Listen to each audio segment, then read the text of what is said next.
लग्नानंतर होईलच प्रेम या मालिकेच्या पुढील भागात आपण पाहत असतो की आता इथे विजयला खरं रम्याला काव्याने मारलेल्या सगळ्या गोष्टी माहीत झालेल्या असतात. त्यामुळे खरं विजय रागातच घरी आलेला असतो आणि पार्थला अक्षरशः धमकी देत असतो की माझ्या बायकोपासून लांब राहायचं, माझ्या बायकोला जर इथून पुढं त्रास देण्याचा प्रयत्न केला, तिला रडवलं तर याद राख, असंही ते धमकी पार्थ म्हणत असतं. तुला एवढा तुझ्या बायकोचा होणाऱ्या बायकोचा पुळका ना, तर तिला तुझ्या घरी घेऊन जा लग्न करून आणि तिथे तिचे लाड कर, असे ते म्हटल्याबरोबर विजय म्हणत असतो हो ते तर मी लाड करेलच, पण जोपर्यंत माझी बायको ह्या घरात आहे तोपर्यंत तिला जर कोणी त्रास दिला तर याद राख, असंही ते म्हटल्याबरोबर विजय अक्षरशः खरं तर इकडे पारची कॉलर पकडतो आणि इकडे पारसुद्धा त्याची कॉलर पकडतो. म्हणजे अक्षरशः यांच्या मारामारे चालल्या असतात. तेव्हा खरं तर माननी पार्थला थांबवत असते आणि विजय इथे वसू थांबवत असते.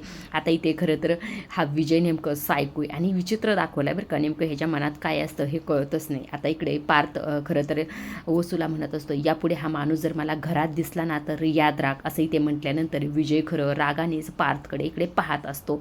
आजच्या पुरतं एवढंच. अशा डेली मालिकेचे अपडेट जर तुम्हाला जाणून घ्यायला आवडत असतील तर आपल्या चॅनलला जरूर सबस्क्राईब करा आणि तोपर्यंत पाहत राहा लग्नानंतर होईलच प्रेम.